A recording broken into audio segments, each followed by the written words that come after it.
ರಾಜೀನಾಮೆ ಕೇಳೋದಕ್ಕೆ ಯಾರಿಗೂ ನೈತಿಕತೆ ಇಲ್ಲ, ಕೇಳೋದಕ್ಕೆ ದಮ್ಮು ಇಲ್ಲ, ತಾಕತ್ತು ಇಲ್ಲ ಸರ್. ಇಗ್ಗಲ್ಲ ಬಗ್ಗಲ್ಲ ಕುಗ್ಗಲ್ಲ ನಮ್ಮ ಅಪ್ಪಾಜಿಯವರು, ಇಗ್ಗಲ್ಲ ಬಗ್ಗಲ್ಲ ಕುಗ್ಗಲ್ಲ ನಮ್ಮ ಅಪ್ಪಾಜಿಯವರು.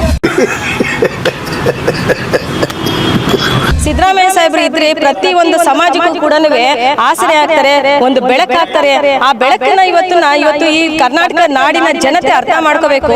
ನಿಮ್ಮ ಮನೆ ಈ ಫಿಗರ್ ಎಲ್ಲೋ ನೋಡ್ದಂಗೈತಲ್ಲ, ನಂಗೂ ಹಂಗೆ ಅನ್ನಿಸ್ತಾ ಐತೆ. ಬೆಳಕನ್ನ ಹಾರಿಸ್ತಾ ಇದ್ದಾರೆ.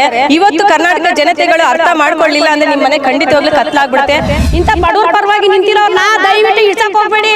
ಇಳ್ಸಕ್ ಹೋದ್ರೆ ನಮ್ಮಂತ ಮಹಿಳೆಯರು, ಸಾಮಾನ್ಯ ಮಹಿಳೆಯರು ಯಾವ ತರ ರೊಚ್ಚಿಗೆ ನಮ್ಗೆ ಗೊತ್ತಿಲ್ಲ. ಇದು ಆಕ್ಚುಲಿ ಚೆನ್ನಾಗಿರೋದು. ಸಿದ್ದರಾಮಯ್ಯ ಸಾಹೇಬ್ರನ್ನ ಬಗ್ಸೋದಕ್ಕೆ ಆಗೋದಿಲ್ಲ ಅಂತ ಹೇಳಿ ಇವತ್ತು ಈಕ್ವಲ್ ಟು ಮೋದಿ ಅನ್ನೋದಕ್ಕೆ ಹೇಳೋದಕ್ಕೆ ನಾನು ಇಷ್ಟಪಡ್ತೀನಿ. ಜಗ್ಗಲ್ಲ ಬಗ್ಗಲ್ಲ ಗುಡ್ಸಲ್ಲ ಮೊಡಿಯಲ್ಲ ಅಂತ ಹೇಳಿ ಇಡೀ ಕರ್ನಾಟಕ ರಾಜ್ಯಕ್ಕೆ ಗೊತ್ತು, ಮತ್ತೆ ನಮ್ಮ ಹೈಕಮಾಂಡ್ಗೂ ಕೂಡ ಗೊತ್ತು.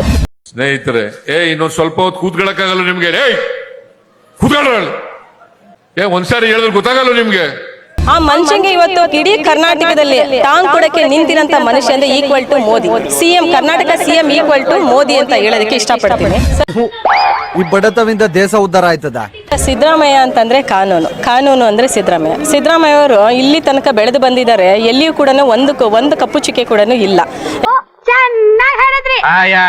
ಯಾಕೆಂದ್ರೆ ಅವರು ಸಾರ್ವಜನಿಕವಾಗಿ ಬಂದಂತಹ ಮನುಷ್ಯ.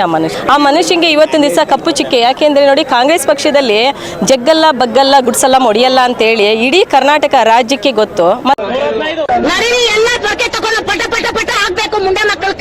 ಮತ್ತೆ ನಮ್ಮ ಹೈಕಮಾಂಡ್ಗೂ ಕೂಡ ಗೊತ್ತು. ಸಿದ್ದರಾಮಯ್ಯ ಸಾಹೇಬ್ರನ್ನ ಬಗ್ಸೋದಕ್ಕೆ ಆಗೋದಿಲ್ಲ ಅಂತ ಹೇಳಿ ಇವತ್ತು ಈಕ್ವಲ್ ಟು ಮೋದಿ ಅನ್ನೋದಕ್ಕೆ ಹೇಳೋದಕ್ಕೆ ನಾನು ಇಷ್ಟಪಡ್ತೀನಿ. ಯಾಕೆಂದ್ರೆ ಈಗ ನೀವೇ ನೋಡಿ, 2 ಬಾರಿ ಮೋದಿ ಸರ್ಕಾರ ಬಂತು. ಅವ್ರು ಸ್ಟಾರ್ಟಿಂಗ್ ಬರಬೇಕಾದ್ರೆ ಹೇಗೆ ಬಂದ್ರು, ಜನರುಗಳಿಗೆ ಅವರು ಕೂಡ ಮಂಕು ಬುದ್ಧಿನ ಎರಚಿ 15 ಲಕ್ಷ ಆಗ್ತೀನಿ ಅಂತ ಹೇಳಿ ಜನರುಗಳಿಗೆ ಅವರು ಮಂಕು ಬುದ್ಧಿ ಎರಚಿ ಬಂದಂತಹ ಮನುಷ್ಯ. ಭಾಗ್ಯದ ಲಕ್ಷ್ಮೀ ಬಾರಮ್ಮ. ಆ ಮನುಷ್ಯಂಗೆ ಇವತ್ತು ಇಡೀ ಕರ್ನಾಟಕದಲ್ಲಿ ಟಾಂಗ್ ಕೊಡಕ್ಕೆ ನಿಂತಿರಂತ ಮನುಷ್ಯ ಅಂದ್ರೆ equal to Modi. CM, Karnataka CM equal to Modi ಅಂತ ಹೇಳೋದಕ್ಕೆ ಇಷ್ಟಪಡ್ತೀನಿ. ಇವತ್ತು ಈ ಮನುಷ್ಯನ ಬಗ್ಸಿದ್ರೆ, ನಮ್ಮ ಕಾಂಗ್ರೆಸ್ ಪಕ್ಷದಲ್ಲಿ ಈ ಮನುಷ್ಯನ ಬಗ್ಸಿದ್ರೆ ಅವನ್ನ ಏನ್ ಬೇಕಾದ್ರೂ ನಾವು ಕಾಂಗ್ರೆಸ್ ಧೂಳ್ಪಟ್ಟ ಮಾಡ್ಬೋದು ಅಂತ ಅವ್ರು ಅನ್ಕೊಂಡಿದ್ದಾರೆ. ಅರ್ಥ ಆಯ್ತು ಅನ್ಸುತ್ತೆ.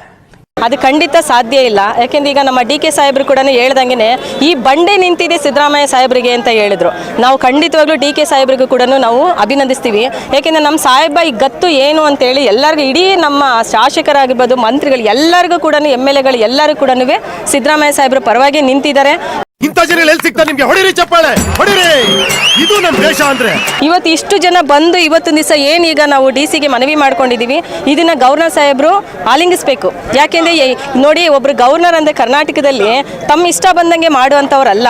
ಗವರ್ನರ್ ಅಂತಂದ್ರೆ ಸರ್ವರಿಗೂ ಸಮಪಾಲು ಅಂತ ಹೇಳಿ ಎಲ್ರಿಗೂ ಕೂಡ ಅವರು ಮೆಚ್ಚುವಂತಹ ಕೆಲಸ ಮಾಡಬೇಕು.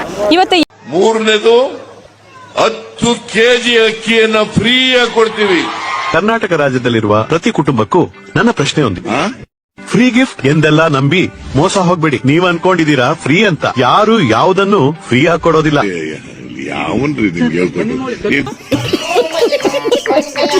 ಯಾಕೆ ಇವತ್ತು ಗವರ್ನರ್ ಸಾಹೇಬ್ರು ಈ ರೀತಿ ಮೌನ ವಹಿಸಿದ್ದಾರೆ? ಬಿಜೆಪಿ ಪರವಾಗಿ, JDS ಪರವಾಗಿ ಅವರು ಓಲೈಕೆ ಮಾಡ್ತಿದ್ದಾರೆ.